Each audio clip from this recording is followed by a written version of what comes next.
السلام علیکم، میں ہوں ذیشان۔ آپ دیکھ رہے ہیں آٹوموٹیو اردو یوٹیوب چینل۔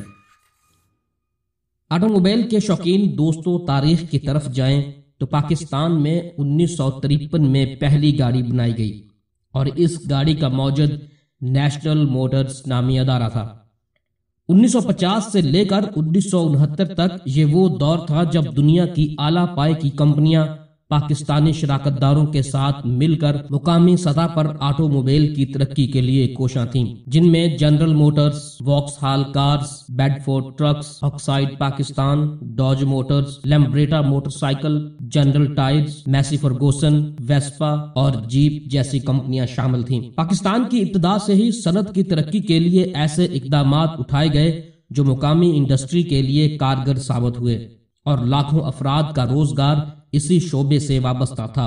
یہ وہ دور تھا جب پاکستان صنعتی انقلاب میں سے گزر رہا تھا اور یہ ملک ایشیا میں صنعتی جنت کی حیثیت اختیار کر چکا تھا، جو وطن عزیز کی معیشت کا بہت اہم حصہ تھی۔ اور پھر 1970 کا آغاز ہوا تو بجائے اس کے کہ ریاست ٹیکس پالیسی، صنعتی قوانین کے اطلاق اور سرمایہ کاروں کو تحفظ دیتی، حکومت وقت نے تمام تر انڈسٹری کو نیشنلائزڈ کرتے ہوئے اپنی تحویل میں لینے کا اعلان کیا، جس کے نتیجے میں بہت ساری کمپنیاں پاکستانی آٹو موبائل انڈسٹری کو الوداع کہہ گئیں، جبکہ ان کی کثیر تعداد حکومت کے اداروں میں ضم ہو گئیں۔ نیشنلائزیشن کی پالیسی نے معیشت پر تباہ کن اثرات چھوڑے اور ملک میں سرمایہ کاروں کے اعتماد کو بے حد نقصان پہنچا۔ یہی نہیں، اس وقت کے بڑے سرمایہ کاروں کو شک کی نظر سے دیکھا گیا اور ان کی اس دولت اور سرمایہ کو چوری اور غیر قانونی طور سے کمائی ہوئی دولت کی حیثیت دی گئی۔ نیشنلائزیشن کی سرکاری پالیسی ایک ایسی آندھی کی طرح چلی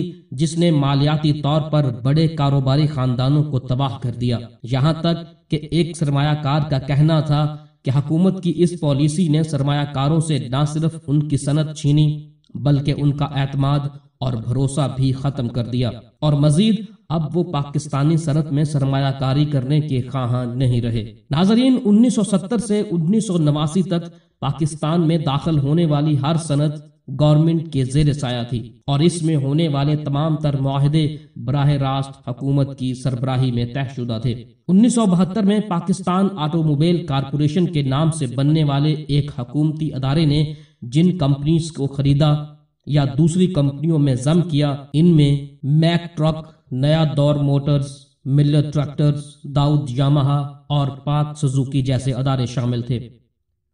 70 کی دہائی ابھی ختم نہ ہوئی تھی کہ اس وقت کی حکومت کی بساط لپیٹ دی گئی، لیکن تب تک تمام تر صنعت مکمل طور پر گورنمنٹ کے تحت آ چکی تھی۔ وقت گزرتا رہا اور جب یہ محسوس ہوا کہ اس پالیسی سے انڈسٹری کو کوئی خاطر خواہ فائدہ اور پھیلاؤ میں اضافہ نہیں ہو رہا تو 90 کی دہائی میں نجکاری کے عمل کا آغاز ہوا، لیکن نجکاری کے عمل میں بھی قانون کی اس طرح سے دھجیاں اڑائی گئیں کہ قوانین کو بالائے طاق رکھتے ہوئے با اثر اور رفقا کو نوازا گیا۔ بہرحال 1990 سے صنعتوں کی نجکاری کا آغاز ہوا اور یہ دہائی اس بات کی گواہ ہے کہ اس دور میں آٹوموٹیو انڈسٹری نے کتنی ترقی کی۔ نجکاری کا اعلان ہوتے ہی سوزوکی جاپان نے پاک سوزوکی کے 40% حصص خرید لیے۔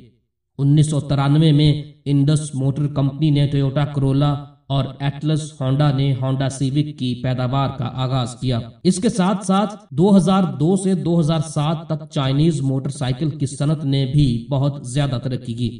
اسی دوران ڈائیو بس اور ٹرک کی اسمبلی کا بھی آغاز ہوا۔ سامعین، گزرتے وقت کے ساتھ گاڑیوں اور موٹر سائیکل کی مانگ میں بڑھتی ہوئی شرح کو بھانپتے ہوئے آٹو موبائل انڈسٹری میں 20 بلین روپے کی سرمایہ کاری کی گئی۔ 2016 اور 17 میں موٹر سائیکل کی پیداوار میں ریکارڈ اضافہ ہوا، جہاں 25 لاکھ کے قریب یونٹس بنائے گئے۔ اسی طرح سے گزشتہ حکومت نے 2015 میں آٹو موبائل سیکٹر کی بہتری کے لیے آٹو پالیسی 2016-2021 متعارف کروائی تاکہ انڈسٹری کے لیے نئے آٹو میکرز کا راستہ ہموار کیا جا سکے، جہاں روایتی طور پر ٹویوٹا، ہونڈا اور سوزوکی کا غلبہ تھا۔ سرمایہ کے اعتبار سے پیٹرولیم انڈسٹری کے بعد گاڑیوں کی صنعت بلا واسطہ ٹیکس ادا کرنے والا سب سے بڑا شعبہ ہے، جہاں ضرورت کے مطابق فی الحال پاکستان میں ہر 1000 افراد کے لیے 10 کاریں موجود ہیں۔